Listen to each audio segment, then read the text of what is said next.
ràn wá lọ́wọ́ dé. Àwípé ọpẹ́ ọlá ìyìn kò ní forúkọ rẹ Ọlọ́run ọba.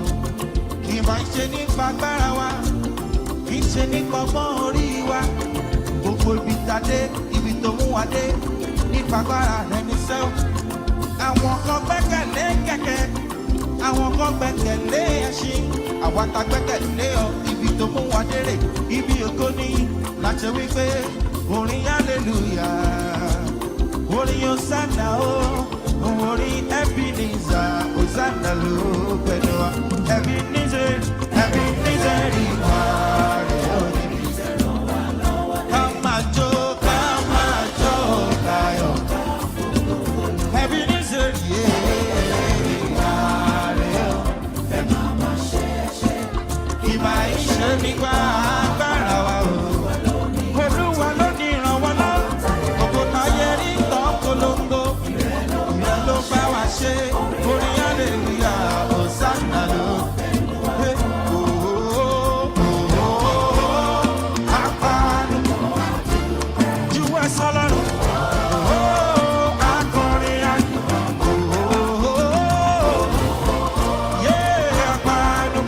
Apanupọ̀, àwípé ọpẹ́ ọlá yìí kò ní forúkọ rẹ̀ sẹ́. Akọrin ayọ̀, àmọ̀pẹ́ wa, akọrin ìgbẹ́ ìlú. Àìdíyelé tó fi fún wa.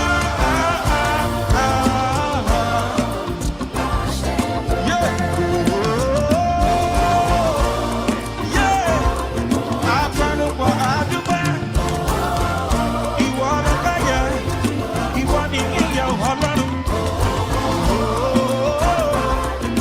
Apanupọ̀, àdúpẹ́ lọ́wọ́ Ọlọ́run. Àkọrin ayọ̀, torí pé agbọ́gbẹ́ ìlú.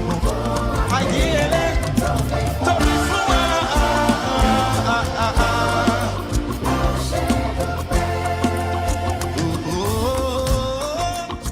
Apanupọ̀, àdúpẹ́.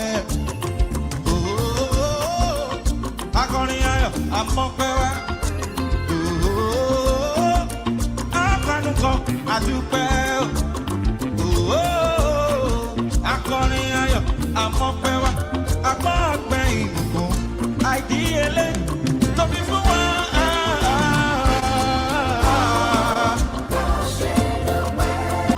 But anyway, let's get started with today's show. Welcome back. Welcome back.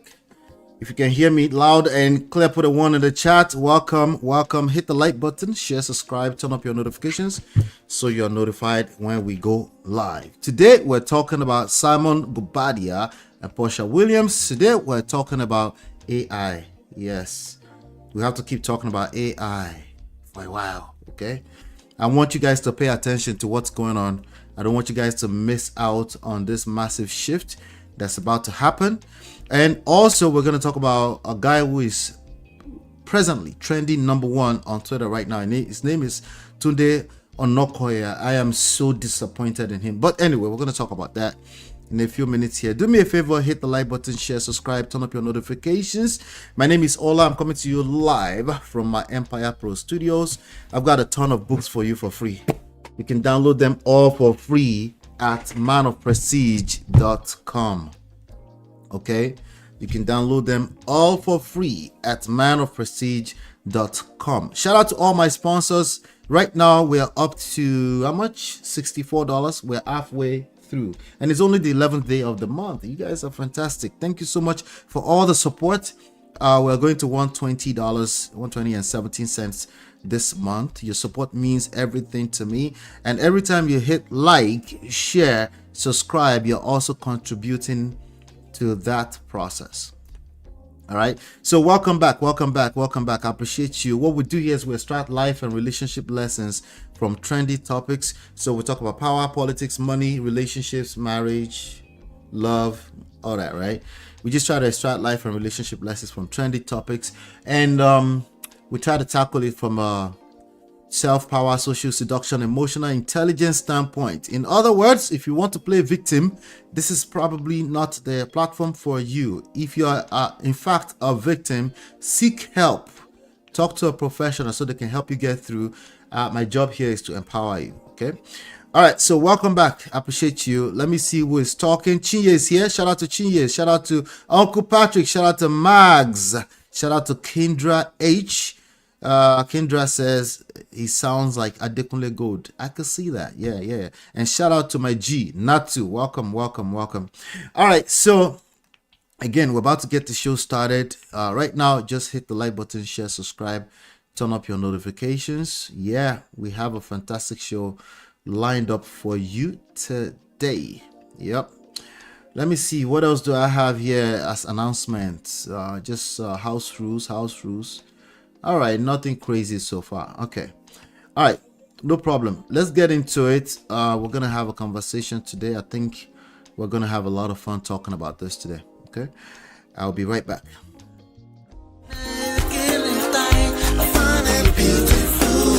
It's your love that I've been missing. I miss all your hugs, your touching and kissing. Make love on the floor, the couch in the kitchen. One love enough, we done enough.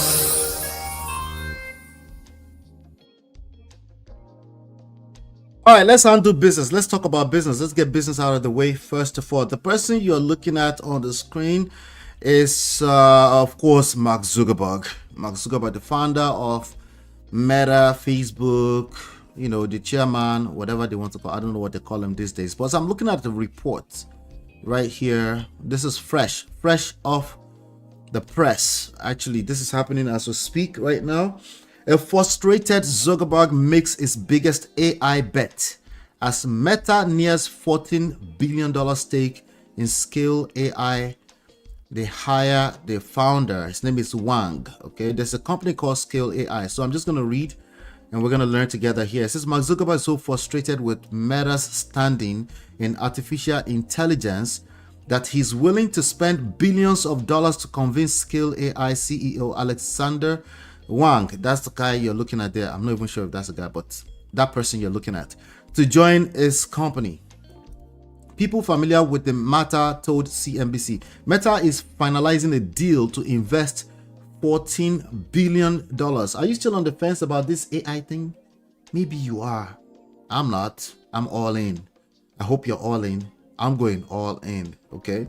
Anyway, so there's a deal to invest $14 billion into Scale AI, according to a person familiar with the matter who asked not to be named because the terms are confidential.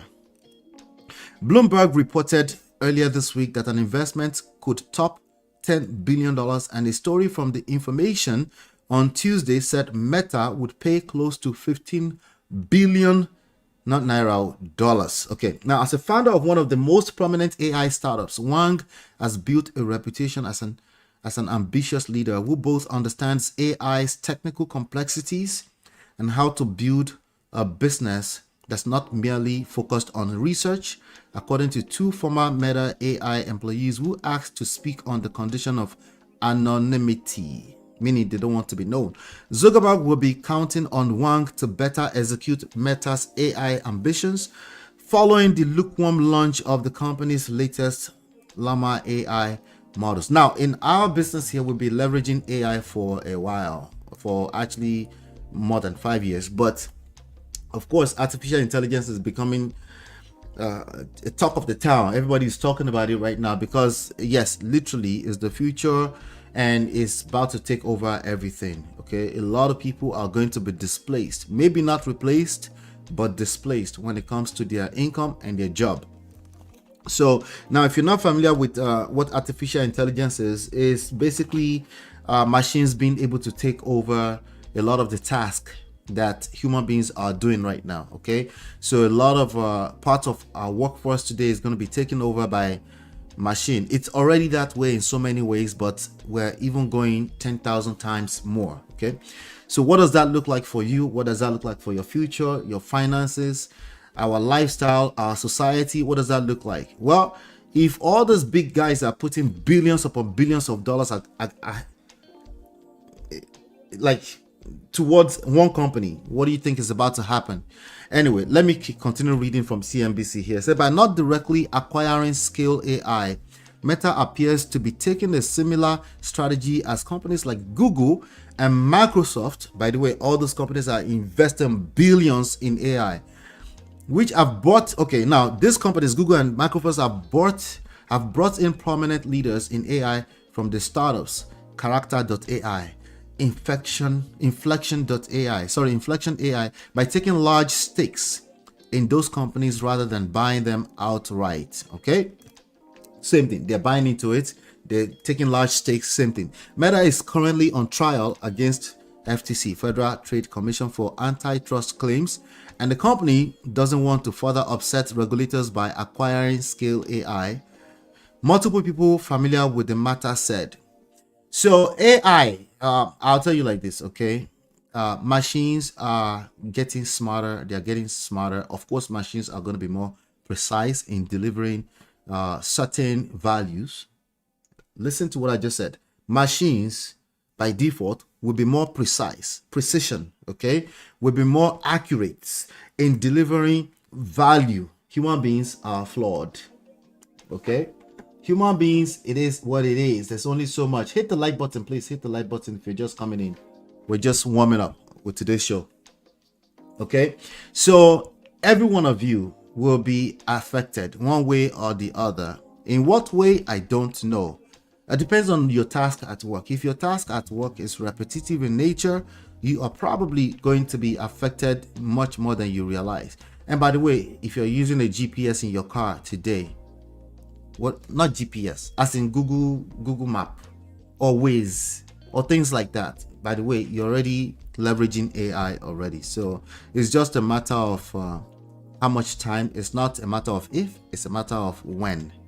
Okay, every one of our livelihood is going to be affected. So they said as part of the deal, Meta would take a 49% stake in the data labeling and annotation startup. What is data labeling? That's too technical for me to get into for you right now today, but just think data. You have to start thinking data. So because of that, obviously, privacy, like people's data privacy, is a big issue. And actually, believe it or not, some people are hoping that the idea of data privacy and people's concern or government concern about privacy will suddenly stop AI in its tracks so that your job will not be affected. If you know anything about history, that's not going to happen. How do I know? Well, do you want China to take over America? I mean, do you think America is going to watch that China will take over? They might take over, but they're not going to watch it just happen. They're not just going to hand over the power by saying, we don't want to be a part of that. No. National security, national interest, international interest. Well, this is just bad. They don't care about us before. Anyway, I'm laughing because I'm telling you right now, you better pay attention, okay? The information reported while Wang will help lead a new AI research lab at the social networking company and will be joined by some of his colleagues. The New York Times was first to report about the new AI lab. Scale AI, founded in just yesterday, 2016, has made a splash in the era of generative AI by helping major tech companies like OpenAI, Google, Microsoft. They're all together, by the way, including the government, because these people are paying some type of taxes to the government. Government wants them to win, right, so that they can continue to control the rest of the world. So these companies, they're preparing data they use to train cutting-edge AI models. So think data. We'll talk more about that as time goes on. But some of you, when we think data, it's not really a part of your regular lingo. Eventually, it will be a part of your regular daily lingo. It's going to be basic skills. You're going to have to be data literate. If you are data illiterate, you will struggle with surviving in the new order. What do you mean new order? Is this revelation? Getting closer. The startup valued in the funding round about a year ago at $14 billion. So I have no doubt that they're probably going to command, that company, Wang and Scale AI, are probably going to command a whole lot more than that. It's probably worth more than $14 billion right now, especially that everybody is talking about it. Anyway, just FYI, I'm going all in. I'm all in already. I'm going all in. Okay. So my background is computer engineering, so naturally I'm going all in. But I'm not even talking about you have to be an engineer or a technical person. That's not what I'm talking about. I'm talking about if you're an average person that cares about your livelihood over the next 10, 20, 30 years. By 2030, the world economy is hiding a couple of $1 trillion on top of itself, all because of AI. Pay attention. Anyway, if you go to manofprestige.com right now, I do have next Monday at 8 p.m. Eastern Standard Time, I'm running a free workshop, a free AI workshop. If you want to be a part of that, just go and register. Just go to manofprestige.com. The first link before the books, links to the books, will say free AI workshop. You tap on it and you can register from there. But this is what we're dealing with today.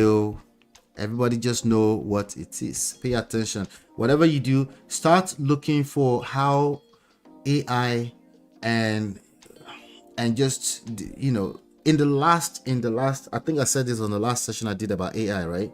In the last 7 years, we've collected more data than we've collected in the whole history of mankind. Let that sink in. Okay, how long did it take the internet to catch up since you found out, since it became everybody? How long did it take even simple chat GPT, right? The acceleration of this one is going to be massive. Pay attention. Hit the like button, share, subscribe, turn up your notifications so you're notified when we go live. We got some more trendy stuff to talk about, and I will be right back. Girl, it's your love that I've been missing. I miss all your hugs, your touching and kissing. Make love on the floor, the couch in the kitchen. One love enough, we done enough.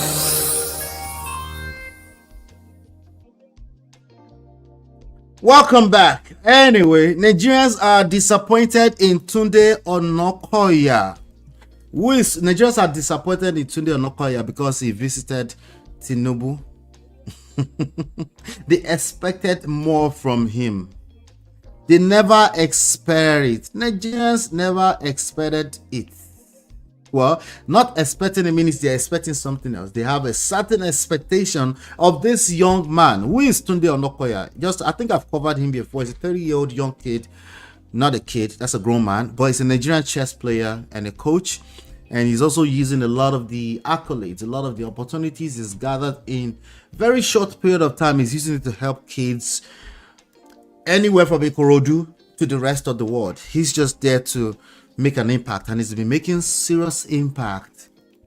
So of course, he's also, recently he was here in Times Square. I think it was this last winter. He was right here in the middle of Times Square, and a bunch of people in Times Square, our own New York City Times Square, a bunch of people gathered around him, and they were watching him as he was playing marathon all night in the middle of that cold, playing chess. So he's a guy that's known worldwide today, you know. So he actually holds the world's world record, Guinness GW, what they call it, you know, the one that this girl collected that time, right? Hildabachi, right? Guinness World Record of chess, longest world chess player. So this guy is a big deal. So Nigerians they're disappointed in him. Why are they disappointed? I'm going to read this article straight directly from where am I reading it from? From The Guardian, Nigerian. It's trending right now as we speak. It says Tunde Onakoya defends himself amid controversy over meeting with Tinubu. It says chess world record holder Tunde Onakoya has defended himself and the controversies and criticisms that emerged following his recent meeting with Nigeria's President Bola Ahmed Tinubu. In other words, he's doing the shalaye. Nigerians will let you shalaye. Explain, because no evidence. Anyway, he has to make a statement, so I'm not mad at him. So Onakoya receives a series of backlash from netizens after he presented a gold-plated Adire chess board and his Guinness World Record certificate to Tinubu on Tuesday. Yes, Tuesday. The encounter with Tinubu spurred a spectrum of public opinion as many netizens accused him of aligning with Tinubu, who in their opinion is pushing many Nigerians into poverty and unprecedented hardship. This is the accusation, okay? Since President Tinubu of Federal Republic of Nigeria represents poverty and hardship, unprecedented hardship, it must mean when you visit him, everybody that has visited Tinubu this week has been called all types of names anyway, but Nigerians are much more disappointed in this guy. So anyway, the Guinness World Record holder and founder of Chess in Slums, in a post on X, clarified his intentions, reaffirmed his commitment to the children of Nigerian slums through his organization Chess in Slums Africa, and defended himself amid the controversies. And I quote, he said, "A visit is not an endorsement." To Nigerians. Explain, because no evidence. A visit is not what? It's not an endorsement. You know how you make an explanation or you try to have a nuanced stand on things and people will say, why are you defending it? Why are you on the fence? Why don't you take a side? It's either you're on that side or you're on our side. This will be a good example of it. Anyway, let me keep reading. Where are we again? Okay. So he said a visit is not an endorsement. I will visit many more people. Like who? Anyway, and we continue to sell my chess boards. Onakoya wrote. He's saying, I don't care what you say. He further noted that he had no interest in partisan politics. Nigerian thinks everybody is interested in politics. He said, and I quote, I have no interest in partisan politics because of the sensitivity of the work that I do. If that ever changes, then I would resign my role as CEO of Chess in Slums Africa. Ombel, slow down. You don't have to promise Nigerians anything. Nigerians will rest. Last, they will Zukwa Nuke. So you don't have to rush in promising nothing. No. If Elon Musk did not have to resign from Tesla to support Donald Trump, if Elon Musk did not have to resign from SpaceX to support Donald Trump, you don't have to resign. No. You have the right to support who you want to support. Don't listen to Nigerians. Don't know what they want at the end of the day. Anyway. And I quote, the rhetoric that chess in slums only exists or is relevant because of bad governance is not accurate. So Nigerians are saying, you exist because of us. If not because of this poverty that these people have caused, it is because of us that you exist. How dare you?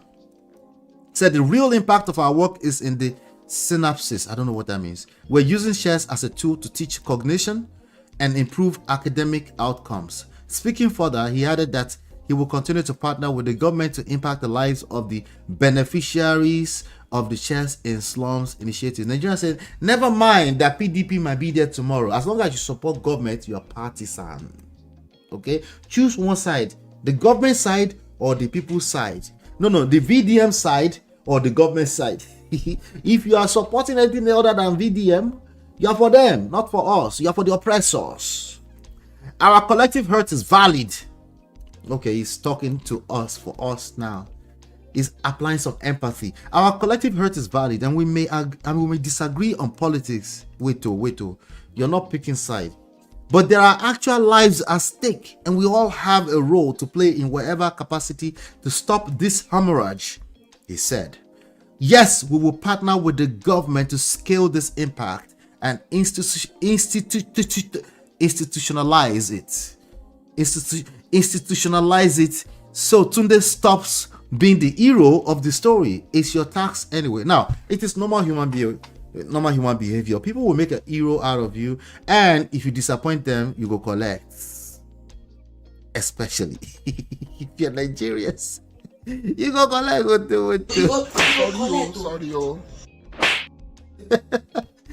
You go collect from Nigerians especially if you come back and do shalaye.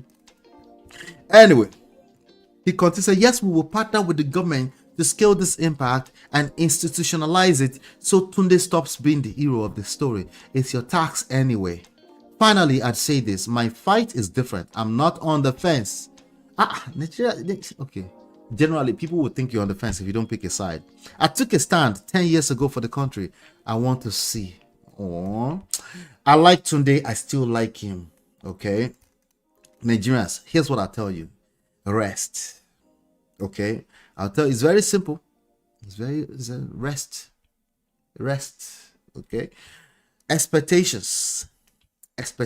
Unrealistic expectations is the reasons for your disappointments. Manage your expectations. Nobody owes you jack shit. Manage your expectations. This young man is just starting his life. He's made a massive impact. Tinubu has the right to honor him. He has the right to honor the president of your country, the president you selected. I agree, you didn't elect him. You selected him directly or indirectly. Deal with it. Deal with it. Manage your expectations. If you do that, there will be no disappointment. You see how that works? Guess who is in control of that? You. You are in control of that at the end of the day. Anyway, J-Bones, shout out to J-Bones. What's going on? Mara said, GPT and Yibo. This guy shalaye too much. He needs to. He's making a statement. Nigerians think it's shalaye. Kemi said, what? Even if he visited Tinubu, why did he have to present his Guinness World Record accomplishment to Tinubu? By the way, in my opinion, a visit in this instance is a symbol of solidarity, even if he claims it's not endorsing. It's whatever. Nigerians should just rest, okay? Nigerians have the right to call it whatever they want to call it. But for as long as they continue to have unrealistic expectations, the disappointments will pile up. This is the life lessons in this story, okay? We need him to visit MOP, Obodo Farm and Real Farm. Uncle Patrick. I was about to say Uncle Beno. Shout out to Uncle Beno. Shout out to your Uncle Patrick. Onawaji. We'll go get there one day. Onawaji. Mara says, he went to beg for money. It's okay. Say it is for the kids. All in all, Nigerians have the right to call it whatever they want to call it. But for as long as we have unrealistic expectations, just know that disappointments are inevitable. Hit the like button, share, subscribe, turn up your notifications. Let me know what your thoughts are about this. Do you feel disappointed? I mean, you feel like it's his business? That's the question I have for you. Do you feel disappointed or you feel like that's his business? Anyway, right now, let's get into Simon Guobadia, Simon Porsha, Jalen Banks, and all of that. Let's get into that. Hopefully, we can get some lessons out of that one too. Hit the like button, share, subscribe, turn up your notifications. I will be right back. It's your love that I've been missing. I miss all your hugs, your touching and kissing. Make love on the floor, the couch in the kitchen. One love enough, we done enough.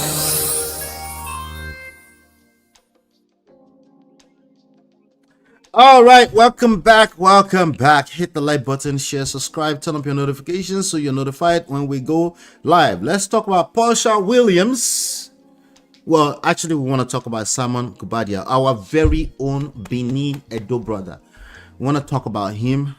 We want to get us up to speed. Sadly, he's been deported. He has been deported, is what the news is carrying.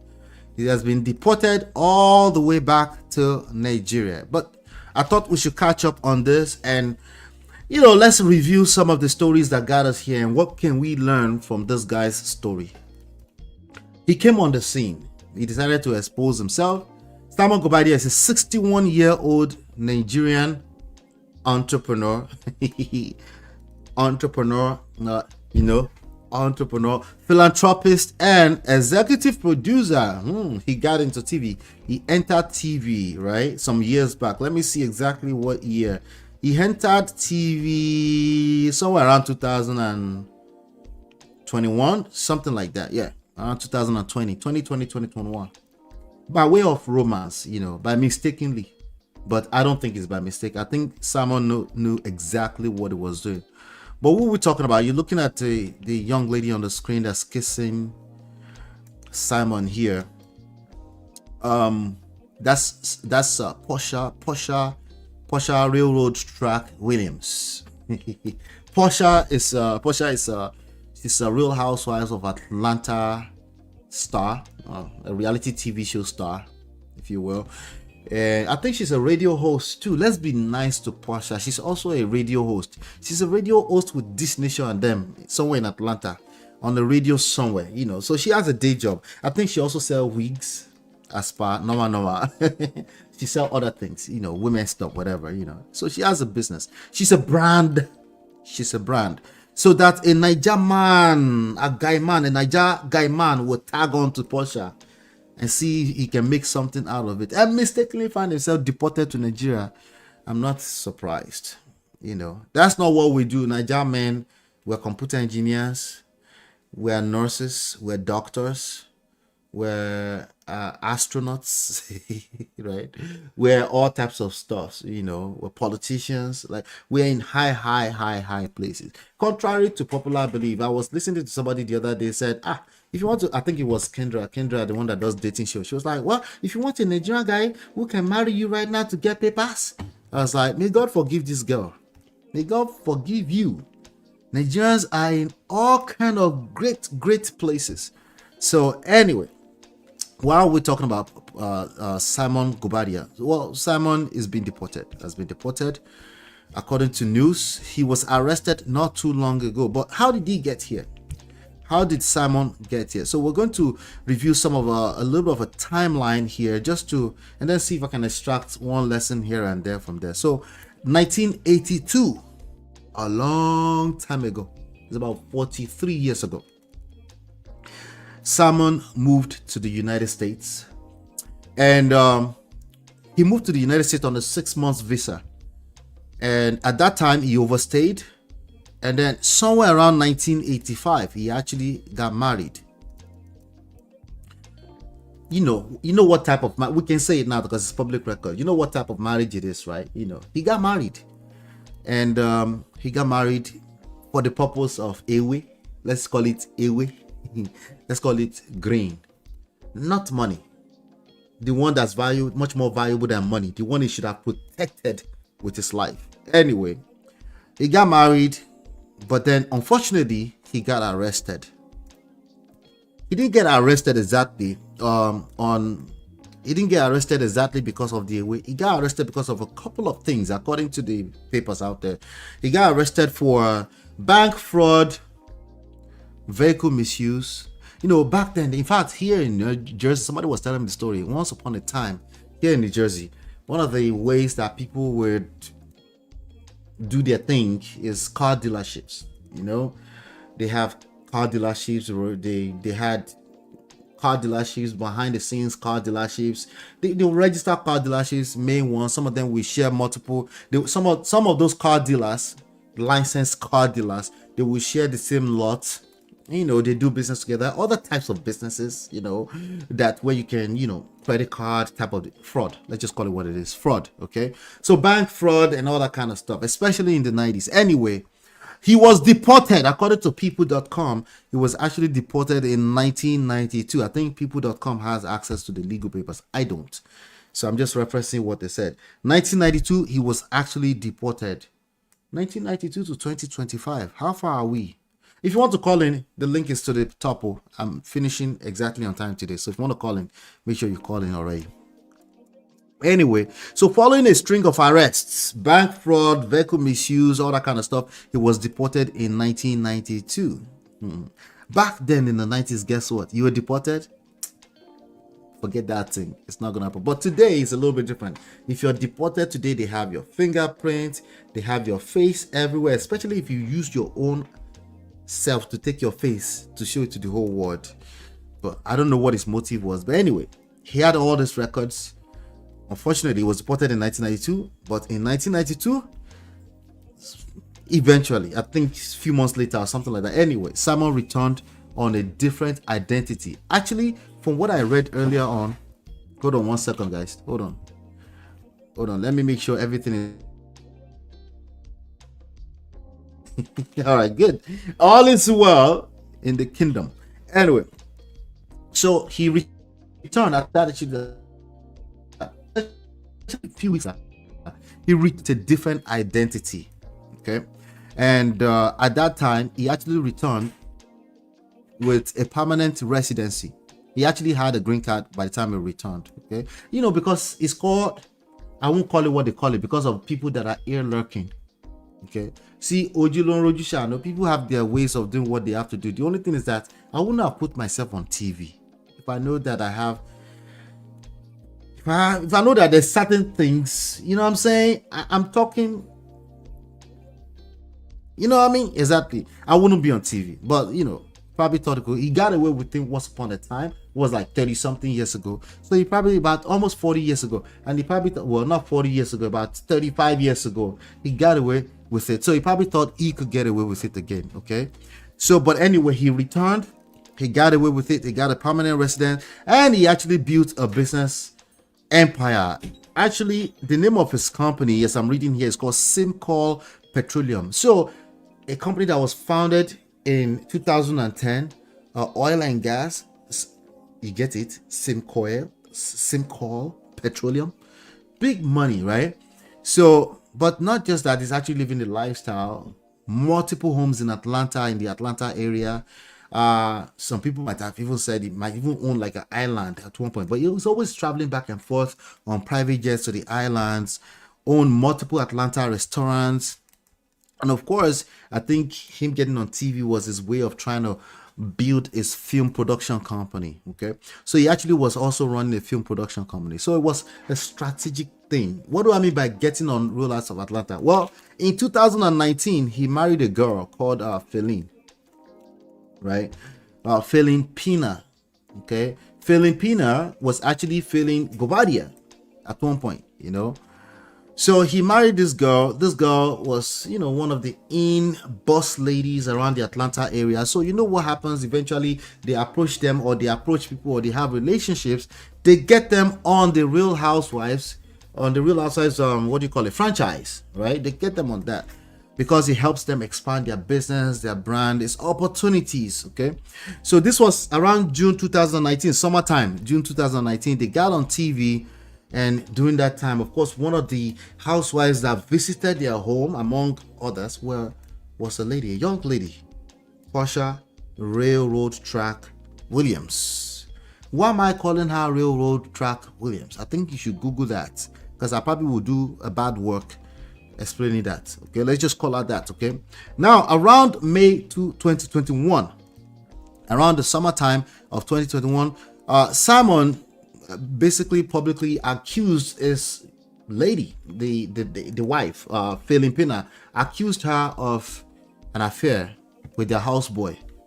Okay, not houseboy, with the personal assistant. Okay, his name is Jalen Banks. Okay, and at that time he actually released like CCTV footages of them, philandering, whatever. Drove out to the house, picked up some stuff. They were running away from him, or something. There was an accusation of cheating with the house boy. Our brother don't collect, our brother don't suffer in the hands of Obìnrin.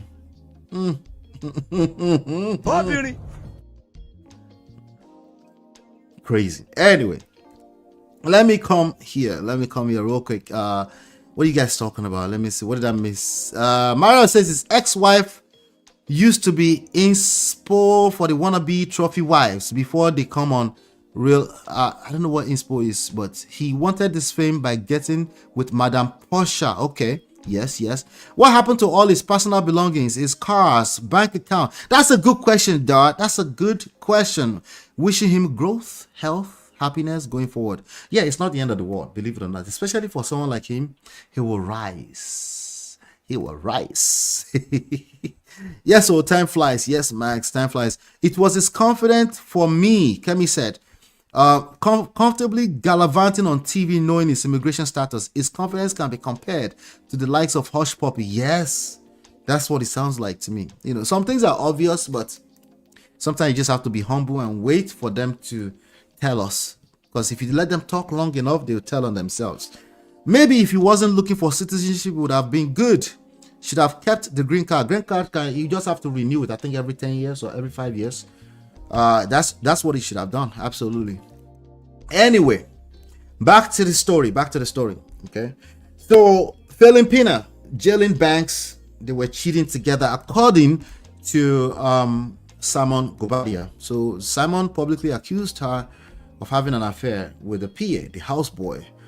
That's what we will call him. Well, no, there's PAs in Nigeria too. PA, let's call him PA, personal assistant to the wife.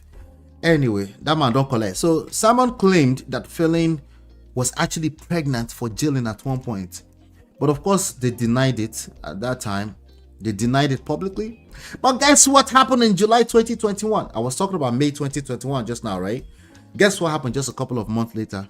They confirmed their relationship. Jillian and Phelan. They confirmed it, yes. And not only that, they actually shared photos of themselves together as a couple. My brother, this is not right. This is not right. Look at them.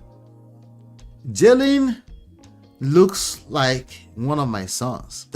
That's them. And that's Phelan that you're looking at right there on the screen. Yeah. That man don't collect. I don't know. Anyway, Jillian later stated that he was groomed. Let me explain it all the way for you. So they ended up on a show. I think it was Marriage Boot Camp on VH1 or something like that. They ended up on the show. Basically, they only end up on that show because their relationship, Jillian, the side dude, and the wife, ex-wife at that time, or ex-wife now, right? Because they ended up filing for divorce. They ended up on that show, and Jillian accused Phelan. Jillian, the guy, accused Phelan of grooming. He said he was groomed. Okay. He said he was actually groomed on their trip to Cancun.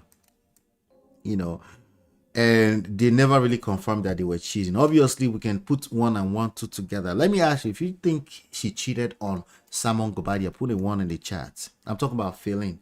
If you think Phelan cheated on Simon Guobadia, put a 1 in the chat. If you think that otherwise, maybe you have other parts of the story, I don't know, let me know. Put a 2 in the chat. Anyway, fast forward, February 2023, Phelan and Jillian, they separated. She actually had a miscarriage. How old is Jillian? Jillian is like barely, I think he's in his 20s, less than 25 at the time. Phelan is like 30 something. Don't quote me, it doesn't matter. He's much younger. Okay. Anyway, they separated, they reconciled, they got back together. They actually married in December 2024, and they actually had a newborn baby, according to what I'm seeing here on people.com. Now, let's stay in that loop a little bit. Let's go back to after he divorced. Okay, remember they divorced. Okay, they ended up in divorce, and they ended up moving up with the houseboy. Sorry, the PA, Jillian Banks, the young man. Okay. Few months later on, just 1 month according to report, as a matter of fact, after splitting with Phelan, Simon, our own Edo brother, decided that I have my eyes. There was one lady that visited my wife once upon a time. What was her name? Porsha Railroad Track Williams. Yes, remember that time, May 2021. No, actually 2019 or so. Anyway, he started dating Porsha. You know, Porsha was with some other dude, had a baby with another dude. I forgot his name now. I think his name is Dennis. But anyway, they splitted. We just saw a picture of Porsha between 2 men. Dennis, baby father, baby daddy. And then ex-husband of a friend. Somebody said, but they were not really friends. They just visited because it was more or less a movie set. It was a reality TV show set.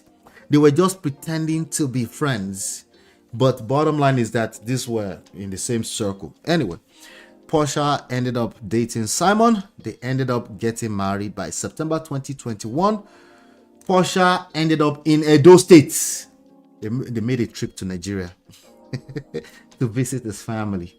You know when you find a wife, he who finds a wife find a good thing, right? So Simon, my brother, found a good thing in Porsha, so he decided to take a trip, private jet, PJ lifestyle, from the United States to. So he was able to travel back and forth. So how did he get deported? How did he get to deportation if he can travel back and forth between the islands, private jets, countries, and all this kind of stuff?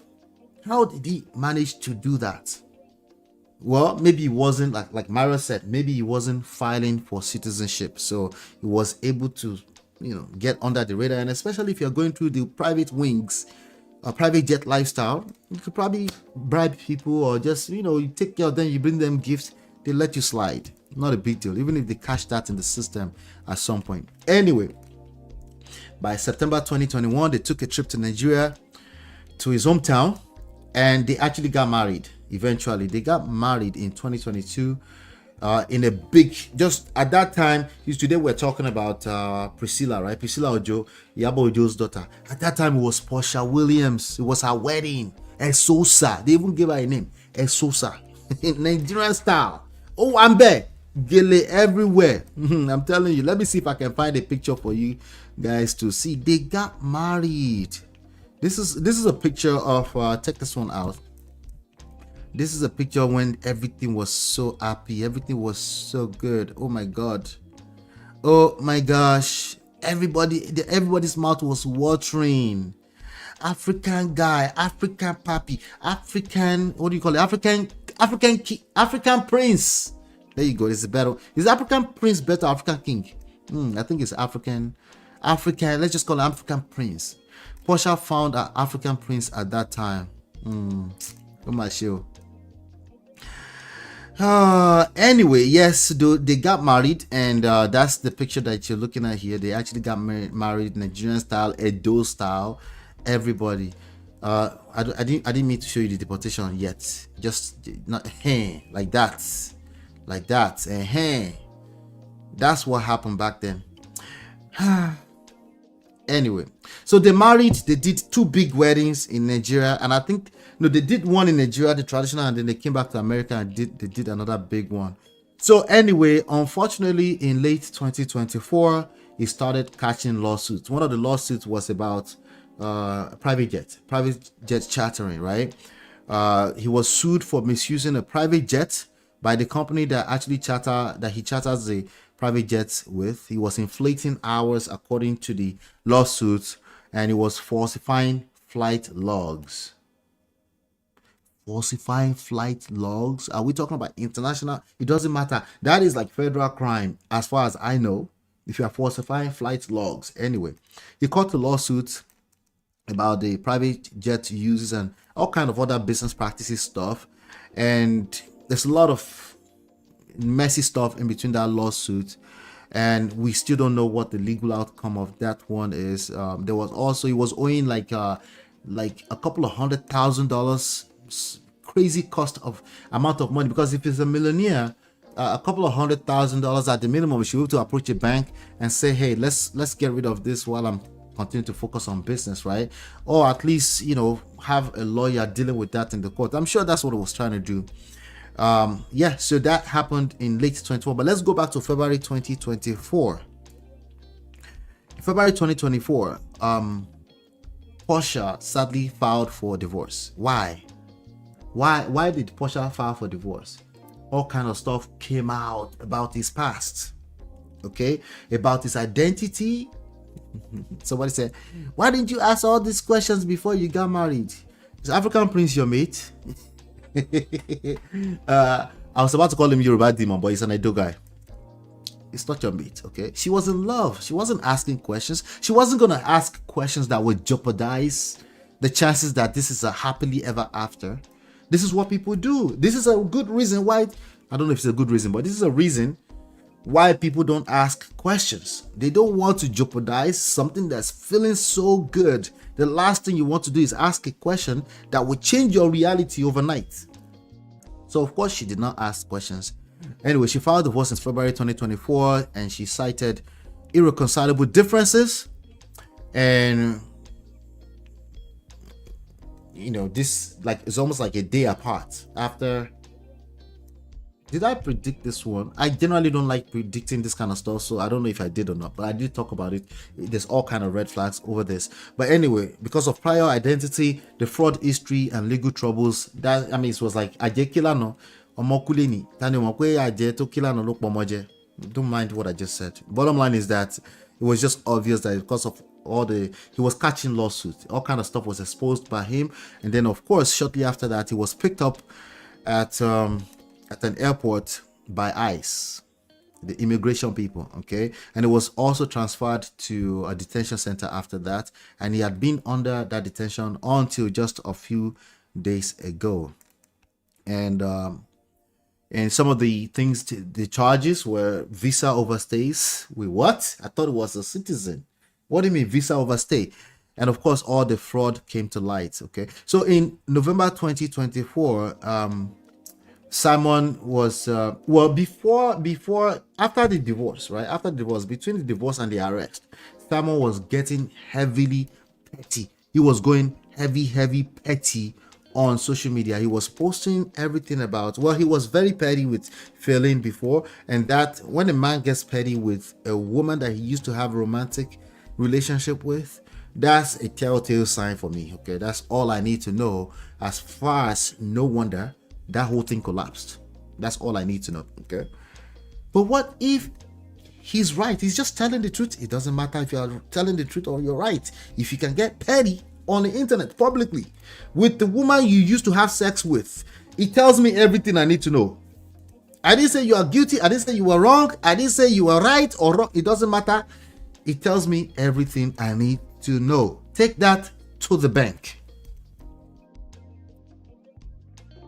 And of course, he got petty with Porsha after Porsha filed for divorce. He actually sued Porsha for $75,000 in November 2024, accusing her of defamation and alleged implying he had erectile dysfunction. Basically sign language. Basically shame, insult, guilt. It needs to be right. She was shaming him by saying he has a little something, or his stuff was not. You're 61 years old. We're not gonna judge you for that. And there, by the way, there are remedies for that. You don't have to sue your ex-wife for $75,000. I mean, you could, but I'm just saying it tells me a lot. Okay. Of course, around that same time, he actually tried to prevent Porsha from using their residence for filming, because now Porsha is getting back on Real Housewives of Atlanta at the time. But I think the court actually granted her the permission to use that at that time. Fast forward to June 10th, 2025. Deportation is finalized. After weeks in ICE custody, Simon was deported. I'm reading now. Simon was deported to Nigeria on June 10th, 2025. Found ineligible due to fraudulent identity, visa overstays since the 1980s, and prior criminal record. Upon release, Simon launched Free Simon. No ice this summer. Merch. It's a businessman. Okay. He launched a clothing line. No ice this summer. Free Simon. Merch to support prison reform. Prison reform? Why? What happened? Was this all lies? Were you falsely accused? What do you mean reform? Anyway, the prison does need reform anyway. Maybe he's fighting for the people inside that were picked up wrongly. You know, as you know, in LA, there's been all kind of craziness going on in LA recently, in the last few days. You know, so it's kind of sad. Reportedly in good spirits, he will handle divorce proceedings via a video call. That's what they're saying. Anyway, that's the up to date with Simon Guobadia. Hit the like button, share, subscribe. Let me see what you guys are talking about. Mag said, do you think it's because of Trump's mass deportation agenda being versus Democrats' relaxed approach to immigration? You know, I'll tell you like this. I had a piece that I wrote that I think I should probably go ahead and read right now. Let me see. Maybe it's a good time for me to read that right now. I can probably just read that to you guys. Hold on. Let me see if I can pull that up. He leveled up. Well, so Simon thoughts. Yeah, he did. Maybe if he wasn't looking for citizenship, he would have been good. Should have kept the green card. I know. Yeah, it's sad. So in LA, you know, there's been a riot over the past few days. Yes, I strongly believe that it's also the wrong timing for Simon, because of all the stuff that's going on. I actually heard yesterday that the whole LA thing might have been extended to Texas. But let me go ahead and deliver this one to you guys, and then we'll call it a day. Okay. Let me pull this thing up. Where is it? Big. Okay. All right. It's, okay. Hold on 1 second. Hit the like button, share, subscribe, turn up your notification, please. Hit the like button, share, subscribe, turn up your notification, please.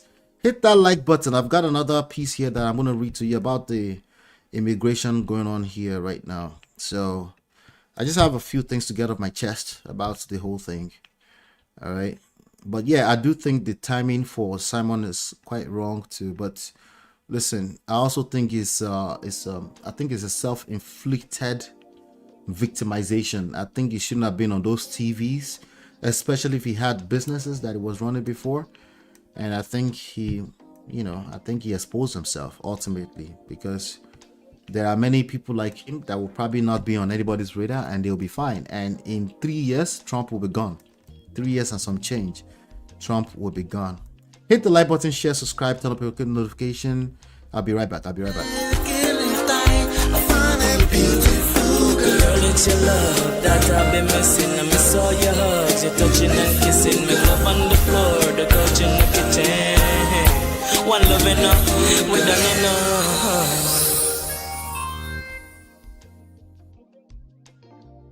All right, welcome back. So, a nation in crisis, reflections on Trump, riots, and the cost of power. Okay, so listen to this. This is the piece that I was talking about. All right. So it's a sad day in America. I mean, truly sad. I don't say that lightly because I've always believed in this country. I'm talking about the United States of America. Always believed in its people, its promise, and the idea that we can somehow weather the storm, no matter how fierce it gets. But as I'm watching everything happening on TV and all the reports of riots that began in Los Angeles, and now allegedly, not allegedly, but I heard it was spreading to Texas yesterday. I didn't really cover that news. I can't help but feel a deep sense of grief, disappointment, frustration, because what's happening isn't just about one event or one city. It's a culmination, a buildup of choices, attitudes, and leadership failures. Or maybe leadership that was never truly rooted in serving the people to begin with. You see, when Donald Trump first announced he was running for office, I think it was somewhere around 2016. I don't know. I'll be honest, I was on the fence, okay? Well, the most recent one, I'll be honest, I was on the fence like a lot of people. I wanted to keep an open mind. I tried to be respectful of the will of the people. Democracy demands that we listen, even when we don't always agree. But over time, something became clearer and clearer. And not because it was new, but because it had always been there, lurking just beneath the surface. So, of course, Trump came into government with a businessman's mentality, you know. Now, on paper, that sounds like it could be a good thing, especially for those who think they care about their money. Yeah, right. You know, cutting waste, running things efficiently, focusing on results. But here's the thing, government is not a business. It never has been. And the people are not your employees. They're not your shareholders. They're not your customers. The people are the boss. Who's going to tell Trump? That's the fundamental misunderstanding that defined Donald Trump's time in office. He thought he was stepping into another boardroom, you know, Apprentice style. You remember the Apprentice show? That used to be one of my favorite shows. So he was ready to call the shots, but what he walked into was a democracy, a complex, fragile, and powerful machine that requires empathy, strategy, and accountability, checks and balances, and maybe above all else, humility. But that's not what we got. What we got was ego, a hunger for power, a disregard for systems that were built to protect us, the citizens, from exactly this kind of authoritarian instinct. And now we're here, riots in the middle of the day, in an American city, anger, fear, people rising up because they feel ignored, unheard, disrespected. This isn't just about a single policy or a single injustice. It's the boiling over the years of pent up frustration about race, about class, about immigration, about basic human dignity. And let's talk about immigration for a moment, shall we? Let's talk about this immigration of a thing, because that too is a reflection of how this administration, the Trump administration, has chosen to operate, not with compassion or pragmatism, but with fear and with division. The immigration mandate under Donald Trump has been in many ways one of his most defining legacies. But from where I sit, it's a legacy built on exclusion and hostility. I know it's hard to prove it, but that's just what it is. Yes, we need borders. Yes, we need order. But what we don't need is to mistreat people. What we need is to treat people like human beings. We don't need to treat them as pawns in a political game, especially not when the very fabric of America has always been woven by immigrants. Yes, immigrants, many of whom came here seeking the same things: opportunity, freedom, and of course, safety. If we know that the economy, especially in sectors like agriculture, construction, Donald Trump, construction, and caregiving, is being supported by undocumented workers, then the humane and practical response is not mass deportation, it's not cages, it's not cruelty, it's creating a path, a legal path, a pathway to status, to citizenship, a pathway that says you're contributing and we see you. Let them earn it. Charge reasonable fees if you have to. Require certain steps, but give them a chance to be part of the country they helped build. That would have been a policy rooted in dignity and, of course, logic. Logic and Donald Trump. Yeah, right. But instead, what we get today, what we've always gotten, is rhetoric that are divisive, angry, fear-mongering rhetoric, and policies that reflect the same energy. This entire political mandate that Trump has ridden into power on, from my personal standpoint, has been driven largely by hate. Yes, and I don't say that lightly. I say it as someone who have observed this from the very beginning. I've listened, I've tried to understand, but hate is not a sustainable strategy. You can ride on it just for a while, short term. You can build a movement around fear and hunger. Yes, you can. But at some point, it burns out, because people, I'm talking about real people, they will start to suffer and they will face you. They will face you just like Musk just faced Trump. He's backpedaling anyway. But now, barely 200 days into his presidency, at this very time of reflection, just a few months in, and already the nation feels like it's on fire. Figuratively, of course, but also literally. Look at what's going on, the riots. Protests becoming the norm, a country divided, not just along party lines, by the way, but along morals, simple morals. And while Trump's behavior is often the center of attention, it's worth noting the cast of characters around him. One of them being South African Elon Musk, Canadian, American. Okay. Now, I used to admire Elon personally, the vision, the innovation, the relentless pursuit of the future. But what we're seeing now is what happens when ego meets impulse. Musk and Trump were once seen as allies. Well, halfway now, because he's apologizing. He said it was too much. But at least mutually beneficial voice. That's what we thought it was. But disruption without discipline quickly turns into chaos, as you can see. Now we hear that Musk wants to reveal secrets. Well, he was revealing some things, and he's been speaking out. Again, he's backpedaling, and I'm not surprised. But is this how we want to run a country? All right, because again, what connects both of these men is impulse, and that impulsiveness might be useful when you're launching rockets, but it's dangerous when you're guiding a nation. Running a government, especially one as influential as the United States, requires more than just bold ideas. It requires wisdom. It requires structure. It requires patience. And most importantly, it requires service. That's a concept that it seems like both Trump and Musk seems to struggle with. Service to something bigger than themselves. And we've seen hard times in this country before. Of course, it was built on that. Cycles of unrest, moments when the when things seems to begin to tear down. But we've also seen incredible resilience. People rising up not just to destroy, but to build something better. That's where my hope lies, not in any one politician or billionaire, but in the people, in communities who know that the soul of this country can't be bought or sold. Now, I was talking to my parents. About all this recently. We talked about the separation we're seeing, not just politically, but spiritually. A moral separation between those who are clinging to power at all costs. I mean, this would be applicable in Nigeria or America, it doesn't matter. And those who are crying out for justice. And we also talked about blind spots, something I talk about here all the time. The things we might not see from our own limited perspective. I try to keep that in mind. I try to leave room for the unknown, the complexity. But even with that in mind, the pattern is clear.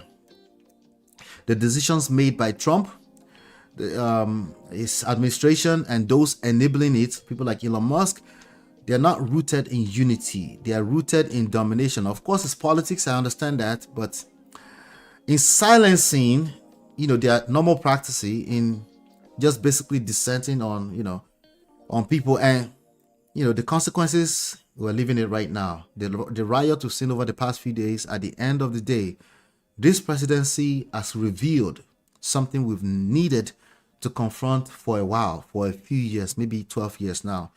What kind of country do we want to be? Do we want to be led by fear, by greed, by arrogance, or do we want to build a system that recognizes the dignity of all people, regardless of where they come from, their politics, what language they speak, or how much money they have in the bank? Those are the questions that I have right now. I'm sure you're asking the same question. The truth is, power built on hate will always eventually collapse. Well, all empires will collapse at some point, but this one will probably collapse on its own weight. It may take time, but history always exposes the truth. And if we want a future that's worth living in for our children, our neighbors, and ourselves, then we have to start building it now. Start from a personal standpoint. We're just talking. We don't know all the intricacies, with policies rooted in compassion, with leadership that listens, with people who understand that this country doesn't belong to one man. No country belongs to one man. It shouldn't be in 2025. It doesn't belong to any one party. It belongs to everybody. The people are the boss. This is more than politics. This is about who we are and who we are willing to become. So hopefully you take one or two things away from that. I really do hope that you take something away from that, but those are my thoughts over the past 48 hours with regards to what has been going on, especially in Los Angeles. Okay, so it's not about politics. I'm just saying, but let me know what your thoughts are. Shout out to all of you. I want you to get back to your day, your productive days. Don't forget, I do have a workshop that I'm running about, it's called Free AI Workshop. The link is, you go to manofprestige.com. The first link will allow you to register. It's purely free. Okay, so I'm just sharing what I know, but I also want to share some strategy to help you stay ready, to help you future-proof your future. AI is already here. It's not coming. It's already here. So please pay attention to that. Hit like, share, subscribe, turn up your notifications. Hopefully you've been enlightened, educated. I will see you on the next one. Peace.